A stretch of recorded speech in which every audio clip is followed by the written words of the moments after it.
Hi friends, പുതിയൊരു വീഡിയോയിലേക്ക് എല്ലാവർക്കും സ്വാഗതം. ചാരു ആകാശിനെ സ്റ്റേഷനിൽ പോയി കണ്ട ശേഷം തിരിച്ച് വീട്ടിലേക്ക് വിഷമത്തോടു കൂടി ചെല്ലുകയാണ്. ആ സമയത്ത് ഗോവിന്ദനും ബാലനും അറിയാവുന്ന എല്ലാവർക്കും വിളിക്കുകയാണ്. ആകാശിനെ എങ്ങനെയെങ്കിലും പുറത്തിറക്കണം, അവൻ നിരപരാധിയാണെന്ന് പറഞ്ഞുകൊണ്ട്. അപ്പോഴാണ് ചാരു അവിടേക്ക് കയറി വരുന്നത്. അപ്പോൾ ബാലൻ പെട്ടെന്ന് ഫോൺ വെക്കുകയാണ്. എന്നിട്ട് ചോദിക്കുകയാണ്, എന്തായി മോളെ കാര്യം എന്ന് ചോദിക്കുമ്പോൾ ചാരു ഒന്നും മിണ്ടാതെ വിഷമത്തോടു കൂടി പൊട്ടിക്കരഞ്ഞുകൊണ്ട് റൂമിലേക്ക് ഓടി പോവാട്ടോ. അപ്പോൾ ബാലൻ ചാരുവിനെ വിളിക്കുന്നുണ്ട്, മോളെ ചാരു നീ ഒന്ന് അവിടെ നിൽക്ക് എന്നൊക്കെ പറഞ്ഞു. പക്ഷേ ചാരു ഒന്നും പറയാനാവാതെ ബാലമാമയുടെ മുന്നിൽ നിൽക്കാൻ കഴിയാതെ വിഷമിച്ച് അങ്ങ് ഓടിപ്പോയി പൊട്ടിക്കരയുകയാണ് റൂമിലിരുന്ന്. അപ്പോൾ ഇതൊക്കെ കാണുന്ന ഹേമയ്ക്ക് ഒരുപാട് സന്തോഷമാവാണ്. അങ്ങനെ രാത്രിയാകുന്ന സമയത്ത് ഹേമ അരവിന്ദൻ്റെ ഫോണിലേക്ക് വിളിക്കുകയാണ് കേട്ടോ. എന്നിട്ട് അരവിന്ദനും ഹേമയും സന്തോഷത്തോടു കൂടി സംസാരിക്കുകയാണ്. നമ്മൾ പ്ലാൻ ചെയ്തതുപോലെ തന്നെ ആകാശിന് ചാരുവിനെയും കൂട്ടി ഹണിമൂണൊന്നും ആഘോഷിക്കാൻ കഴിയാതെ ഓടിപ്പിടിച്ച് ഇവിടേക്ക് വരേണ്ടി വന്നു എന്നൊക്കെ പറഞ്ഞ് അവർ സന്തോഷിക്കുകയാണ്. അപ്പോഴാണ് ചാരു ഇത് കേട്ടും കൊണ്ട് അവിടേക്ക് വരുന്നത് കേട്ടോ. അങ്ങനെ ചാരു വെള്ളമെടുക്കാൻ വേണ്ടിയിട്ടാണ് കിച്ചണിലേക്ക് പോകുന്ന സമയത്താണ് ഇവർ രണ്ടുപേരുടെയും സംസാരം ചാരു കേൾക്കാനിടയാകുന്നത്.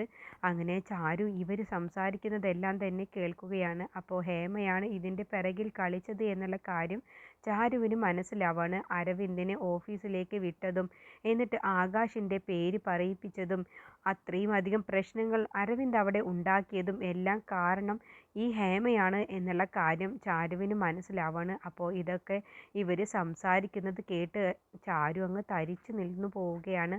എന്നിട്ട് പെട്ടെന്നാണ് ഹേമയുടെ കണ്ണിൽ അവിടെ ആരോ നിൽക്കുന്നത് പോലെ തോന്നുന്നത്.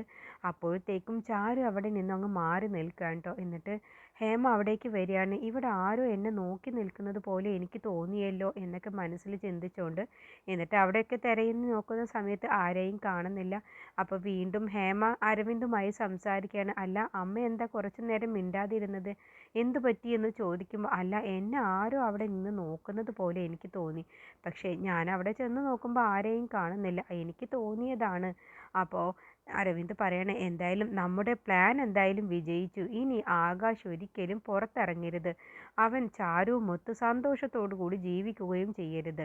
അപ്പോൾ ഹേമ പറയണേ, ഇല്ല ആകാശ് ഇനി പുറത്തിറങ്ങരുത്, ആകാശ് പുറത്തിറങ്ങുന്നതിന് മുന്നേ തന്നെ ചാരുവിനെ ഈ വീട്ടിൽ നിന്നും ഓടിക്കണം, അത് പിന്നെ ഞാൻ ചെയ്തോണ്ട് എന്നൊക്കെ പറഞ്ഞിട്ടാണ് ഫോൺ വെക്കാൻ വേണ്ടി ഒരുങ്ങുമ്പോഴാണ് ഹേമ പറയുന്നത്, മോനെ അരവിന്ദ് നീ സൂക്ഷിക്കണം, നിന്നെ ഇപ്പോൾ പോലീസ് നല്ലോണം തിരയുന്നുണ്ടാവും, അതുകൊണ്ട് നീ അവരുടെ ആരുടെയും കണ്ണിൽ പെടരുത്. കാരണം പോലീസ് പറഞ്ഞിട്ടുള്ളത് അരവിന്ദിനെ കസ്റ്റഡിയിൽ കിട്ടിക്കഴിഞ്ഞാൽ പിന്നെ ആകാശിൻ്റെ നിരപരാധിത്വം ഞങ്ങൾക്ക് തെളിയിക്കാൻ കഴിയും, പിന്നെ ആകാശിനെ ഞങ്ങൾ പുറത്ത് വിട്ടോളാം, അവനെ വെറുതെ വിട്ടോളാം എന്നൊക്കെയാണ് പറഞ്ഞിരിക്കുന്നത്, അതുകൊണ്ട് മോൻ നല്ലതുപോലെ ശ്രദ്ധിക്കണം എന്ന് പറയുമ്പോൾ അരവിന്ദ് പറയണേ, അതിന് അമ്മേ ഞാൻ ഇനി റൂമിലേക്ക് പോകുന്നില്ല, ഇനി ഞാൻ ഇവിടെ ജോലി ചെയ്ത ശേഷം ഇവിടുത്തെ ഗോഡൗണിൽ തന്നെയാണ് ഞാൻ ഇനി ഉറങ്ങാൻ പോകുന്നത് എന്നൊക്കെ പറഞ്ഞിട്ടാണ് ഫോൺ വെക്കുന്നത്.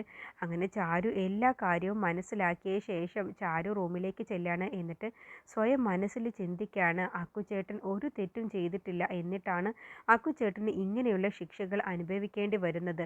അരവിന്ദേട്ടനാണെങ്കിലോ എല്ലാ തെറ്റുകളും ചെയ്തിട്ടും അരവിന്ദേട്ടനെ ഞാൻ സംരക്ഷിക്കുന്നതും ഞാൻ ചൂണ്ടിക്കാണിക്കാതിരിക്കുന്നതും അത് തെറ്റ് തന്നെയാണ്. അതുകൊണ്ട് നിരപരാധിയായ അക്കുചേട്ടനെ പുറത്തിറക്കണം, അതിനിപ്പോൾ അരവിന്ദേട്ടൻ എവിടെയാണ് ഉള്ളത് എന്നുള്ളത് ബാലമാമയോട് പറയണം, എന്നിട്ട് ഒരു നിമിഷം പോലും അക്കുചേട്ടൻ ഇനി ആ സ്റ്റേഷനിൽ കിടക്കാൻ പാടില്ല, ഇപ്പം തന്നെ അക്കുചേട്ടനെ പുറത്തിറക്കാനുള്ള വഴി നോക്കണം എന്ന് മനസ്സിൽ ചിന്തിച്ചുകൊണ്ട് പെട്ടെന്ന് ചാരു ഗോവിന്ദിൻ്റെയും ബാലൻ്റെയും അടുത്തേക്ക് ചെല്ലുകയാണ്. അപ്പോൾ ഗോവിന്ദനും ബാലനും ഇതിനെക്കുറിച്ച് തന്നെയാണ് സംസാരിക്കുന്നത്, എങ്ങനെയാണ് അരവിന്ദിനെ കണ്ടുപിടിക്കുക, ഇതുവരെയും അരവിന്ദിനെ നമുക്ക് ആർക്കും കണ്ടെത്താൻ കഴിഞ്ഞിട്ടില്ലല്ലോ, ഇനിയിപ്പോൾ എന്ത് ചെയ്യും എന്നൊക്കെ പറയുമ്പോൾ ബാലൻ പറയാണ്, അതിന് അരവിന്ദ് എവിടെയാണ് ഉള്ളത് എന്നുള്ളത് അവൻ്റെ അമ്മയ്ക്ക് നല്ലതുപോലെ അറിയാം, അവർ രണ്ടുപേരും ഫോണിൽ അങ്ങോട്ടും ഇങ്ങോട്ടും സംസാരിക്കുന്നൊക്കെ ഉണ്ടാവും, പക്ഷേ അവൾ ഒരിക്കലും സത്യം പറയില്ലല്ലോ, അരവിന്ദ് എവിടെയാണ് ഉള്ളത് എന്നുള്ളത് ഹേമ ഒരിക്കലും പറയില്ല. അവളെക്കൊണ്ട് ഇനിയിപ്പോൾ തല്ലിയിട്ടാണെങ്കിലും അടിച്ചിട്ടാണെങ്കിലും അവളെ ഒന്ന് പറയിപ്പിക്കാനാണെങ്കിലും നോക്കിയാലും അവൾ എന്തായാലും സത്യം പറയില്ല.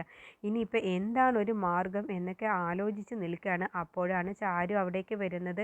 അപ്പോൾ ചാരു പറയണ, ബാലമാമേ നമുക്കിപ്പം തന്നെ അക്കുചേട്ടനെ പുറത്ത് കൊണ്ടുവരണം, നമുക്കിപ്പം തന്നെ സ്റ്റേഷനിൽ പോയിട്ട് അക്കുചേട്ടനെ കൊണ്ടുവരണം എന്ന് പറയുമ്പോൾ, മോളെ ചാരു നീ എന്താണ് ഈ പറയുന്നത്, നിന്നോടൊക്കെ സ്റ്റേഷനിൽ ചെന്നപ്പോൾ പറഞ്ഞതല്ലേ ഇനിയിപ്പോൾ അരവിന്ദ് എവിടെയാണുള്ളത് കണ്ടുപിടിച്ചാൽ മാത്രമാണ് നമുക്ക് ആകാശിൻ്റെ നിരപരാധിത്വം തെളിയിക്കാൻ കഴിയൂ. ആദ്യം നമുക്ക് അരവിന്ദിനെ കണ്ടുപിടിക്കണം. എങ്കിൽ മാത്രമാണ് ആകാശിനെ പുറത്തു കൊണ്ടുവരാൻ പറ്റൂ എന്ന് പറഞ്ഞപ്പോൾ ബാലമാമേ, എനിക്കറിയാം അരവിന്ദേട്ടൻ എവിടെയാണുള്ളത് എന്ന്.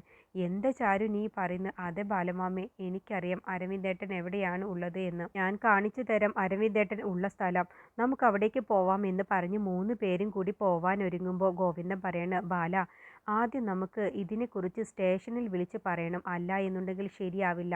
അതുകൊണ്ട് അവരോട് തന്നെ അവിടേക്ക് വരാൻ പറയാം എന്ന് പറയട്ടോ. അങ്ങനെ ബാലൻ ഫോൺ വിളിക്കുകയാണ് SIക്ക്. എന്നിട്ട് കാര്യം പറയാണ്, അരവിന്ദിനുള്ളത് എവിടെയാണെന്നുള്ളത് ഞങ്ങൾക്കറിയാം.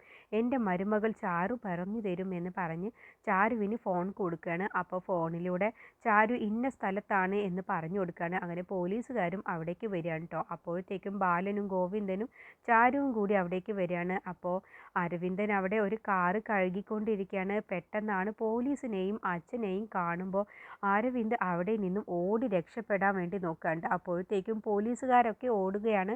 അപ്പോൾ അരവിന്ദിനെ പിടിക്കാൻ കഴിയുന്നില്ല. അങ്ങനെ ഗോവിന്ദൻ അരവിന്ദിനെ പിടിക്കുകയാണ്. അപ്പോൾ അതിനിടയ്ക്ക് ഗോവിന്ദനെയും ചാരുവിനെയും ഒരു തള്ളു വെച്ച് കൊടുത്ത ശേഷം അരവിന്ദൻ അവിടെ നിന്ന് ഓടിപ്പോവാണ്. അപ്പോൾ പോലീസ് അരവിന്ദിനെ ഓടിച്ചെന്ന് പിടിക്കുകയാണ്. അങ്ങനെ അരവിന്ദിനെ കസ്റ്റഡിയിലാക്കുകയാണ് കേട്ടോ. എന്നിട്ട് ബാലൻ അവിടെ വെച്ച് കാരണം നോക്കി അരവിന്ദിൻ്റെ ഒന്നങ്ങ് പൊട്ടിക്കുന്നുണ്ട്.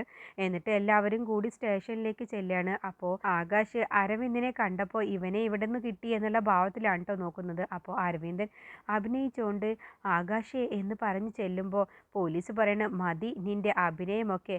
നീ എന്താ ആദ്യമായിട്ടാണോ ആകാശിനെ കാണുന്നത് എന്ന് ചോദിക്കുമ്പോൾ അത് പിന്നെ കുറേ നാളത്തിന് ശേഷമാണ് എൻ്റെ അനിയനെ ഞാൻ കാണുന്നത് എന്നൊക്കെ പറഞ്ഞ് സംസാരിക്കുകയാണ്. നിന്നോട് കൂടുതൽ സംസാരിക്കാനൊന്നും ഞങ്ങളിപ്പോൾ പറഞ്ഞിട്ടില്ല. നീ സത്യം മര്യാദയ്ക്ക് പറഞ്ഞോ.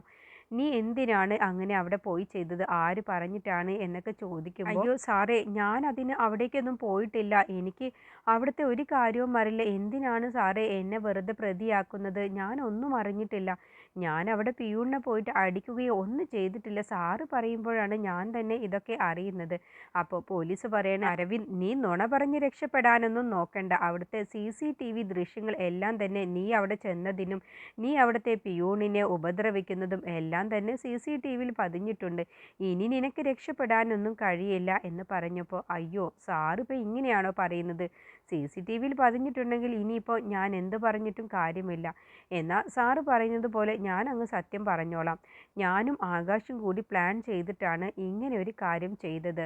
അവിടെ പോയി ഓഫീസിൽ പോയി പ്രശ്നമുണ്ടാക്കിയതും ആ ശ്രേയ മേഡം വല്ലാതെ എൻ്റെ അനിയനെ ഉപദ്രവിക്കുകയും ചെയ്തിട്ടുണ്ട്. അതിനൊക്കെ കൂടി ഇങ്ങനെ ഒരു ശിക്ഷ കൊടുക്കാനാണ് ഞങ്ങൾ തീരുമാനിച്ചത്. അങ്ങനെയാണ് ഞാൻ അവിടെ പോയി പ്രശ്നമുണ്ടാക്കിയത് എന്ന് പറഞ്ഞതോടുകൂടി ചാരുവും ബാലനും ഗോവിന്ദനും ആകാശമൊക്കെ അങ്ങ് ഞെട്ടിപ്പോവാണ് കേട്ടോ. പച്ചക്കള്ളമാണ് ഇവൻ പറയുന്നത് എന്നുള്ളത് ബാലൻ അങ്ങ് പറയുകയാണ്. അയ്യോ അല്ല അച്ഛാ, ആകാശും ഞാനും കൂടിയാണ് തീരുമാനിച്ചത്. എന്തിനാടാ നീ ഇങ്ങനെ നുണ പറയുന്നത്? ആകാശും ചാരുവും മൂന്നാറിലേക്ക് പോയതാണ്. എന്നിട്ട് നീ എന്തിനാണ് ഇങ്ങനെ നുണ പറയുന്നത്? എന്താ അച്ഛൻ ഈ പറയുന്നത്? എനിക്കിപ്പോൾ ഓഫീസിലുണ്ടാകുന്ന പ്രശ്നങ്ങളൊക്കെ ഞാനെങ്ങനെ അറിയാനാണ്? എന്നോട് ഇതെല്ലാം ആകാശ് വന്ന് പറഞ്ഞതുകൊണ്ടാണ് ഞാൻ അറിഞ്ഞത് എന്ന് പറഞ്ഞ് ആകാശിനെ വീണ്ടും കുറ്റപ്പെടുത്താൻ അരവിന്ദ് ശ്രമിക്കുകയാണ്. അപ്പോൾ പോലീസൊക്കെ എന്ത് ചെയ്യണമെന്ന് അറിയാതെ നിൽക്കുകയാണ്. ഇയാൾ ഈ പറയുന്നതിൽ വാസ്തവമുണ്ടോ എന്നുള്ളത് അറിയാൻ വേണ്ടി. അപ്പോൾ ആകാശ് പറയണേ, എന്തിനാണ് അരവിന്ദേട്ടൻ ഇങ്ങനെ ഒരു പച്ചക്കള്ളം പറയുന്നത്? ഞാനും നിങ്ങളും തമ്മിൽ കണ്ടിട്ട് എത്ര കാലമായി?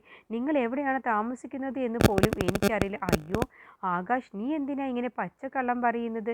ഞാൻ എവിടെയാണ് താമസിക്കുന്നത് എന്നുള്ളത് നിനക്കറിയാലോ. നിനക്കും ചാരുവിനും അറിയാം. അതുകൊണ്ടല്ലേ എന്നെ തേടി പിടിച്ചിപ്പോൾ അവിടേക്ക് വന്നത് എന്ന് ചോദിച്ചപ്പോൾ 2 പേർക്കും ഒന്നും മിണ്ടാൻ കഴിയുന്നില്ല. അപ്പോൾ കണ്ടില്ലേ സാർ, ഇവർക്കിതൊക്കെ അറിയാം. ഇവരെന്നെക്കൊണ്ട് വെറുതെ നുണ പറയിപ്പിക്കുന്നതാണ്. ഞാനും ആകാശും കൂടി തന്നെയാണ് അവിടെ ഓഫീസിൽ പോയി ഇങ്ങനെ പ്രശ്നമുണ്ടാക്കിയതും ആ പിയൂണിൻ്റെ തലക്കിട്ട് അടിച്ചതും. ഇനിയിപ്പോൾ എന്തായാലും ആകാശ്, നമുക്ക് രക്ഷപ്പെടാൻ കഴിയില്ല. സത്യമായിട്ട് തന്നെ അങ്ങ് പറയാം. എന്നിട്ട് നമുക്ക് 2 പേർക്കും കൂടി എന്താണ് ശിക്ഷ എന്നുള്ളത് നമുക്ക് അനുഭവിക്കാം എന്ന് പറഞ്ഞപ്പോൾ ആകാശിനങ്ങ് ദേഷ്യം പിടിക്കുകയാണ്. എന്നിട്ട് അരവിന്ദൻ്റെ കോളറയിൽ കയറി പിടിക്കാനൊക്കെ ശ്രമിക്കുന്നുണ്ട്. അപ്പോഴത്തേക്കും പോലീസൊക്കെ തടയുകയാണ്. എന്നിട്ട് ആകാശ് പറയാണ്, ഇയാൾ പറയുന്നതെല്ലാം പച്ചക്കള്ളമാണ്, ഞാൻ ഇയാളെ കണ്ടിട്ടുമില്ല, ഞാൻ ഇക്കാര്യങ്ങളൊന്നും പറഞ്ഞിട്ടുമില്ല എന്ന് പറഞ്ഞപ്പോൾ ബാലൻ പറയാണ്, അതെ സാർ, എൻ്റെ ആകാശ് പറയുന്നത് സത്യം തന്നെയാണ്. ഇവൻ ഒരു മനുഷ്യനല്ല. ഇവൻ സ്വന്തം അച്ഛനായ എന്നെ പോലും ദ്രോഹിച്ചിട്ടാണ് അവൻ അവിടെ നിന്നും കടന്നു കളഞ്ഞതും. ഈ നിൽക്കുന്ന പെൺകുട്ടിയെ പറഞ്ഞു പറ്റിച്ച് ചതിച്ചിട്ട് കടന്നു കളഞ്ഞവനാണ്. ഇപ്പോൾ ഇവളെ കഷ്ടപ്പെടുത്തിയതും കരയിപ്പിച്ചതും മതിയായില്ലടാ എന്ന് പറഞ്ഞ് ബാലൻ ദേഷ്യം പിടിക്കുകയാണ് കേട്ടോ. എന്നിട്ട് അരവിന്ദിൻ്റെ കരണം നോക്കി പൊട്ടിക്കുന്നുണ്ട്. അപ്പോൾ പോലീസ് പറയണ, എന്തിനാണ് സാർ ഇങ്ങനെ ചെയ്യുന്നത്? ഞങ്ങളുണ്ടല്ലോ ഇവിടെ, ഞങ്ങൾക്കറിയാം എങ്ങനെ സത്യം പറയിപ്പിക്കണം എന്നുള്ളത്. എന്നിട്ട് അവിടെ ഇരിക്കുന്ന വടിയെടുക്കുകയാണ്. എന്നിട്ട് അരവിന്ദിനെ തലങ്ങും വിലങ്ങും അടിക്കുകയാണ് ട്ടോ. അപ്പോഴും അരവിന്ദൻ സത്യം പറയുന്നില്ല. അപ്പോൾ ബാലൻ പറയാണ്, ഇവൻ ഒരിക്കലും സത്യം പറയില്ല. അതുകൊണ്ട് ഇവനെ കൊണ്ട് സത്യം പറയിപ്പിക്കാൻ ഒരു വഴിയുണ്ട്. ഇവൻ്റെ ഫോണൊന്ന് പരിശോധിച്ചാൽ മതി. ഇവൻ ആരൊക്കെ ഫോൺ വിളിച്ചു എന്നുള്ളതും ആരൊക്കെ ഇവന് തിരിച്ചു വിളിച്ചു എന്നുള്ളതൊക്കെ മനസ്സിലാക്കാൻ കഴിയുമല്ലോ.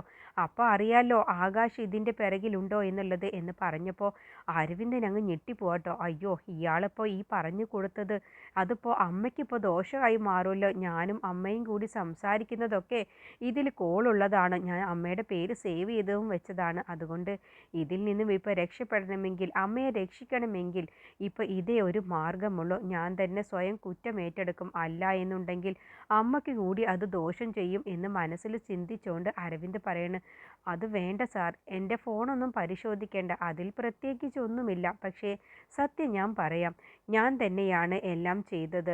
ആകാശ് ഇതിൽ നിരപരാധിയാണ്. ആകാശ് ഇതൊന്നും അറിഞ്ഞിട്ടില്ല എന്നുള്ള സത്യമൊക്കെ പോലീസിൻ്റെ മുന്നിൽ വെച്ച് അരവിന്ദ് തുറന്നു പറയുകയാണ്.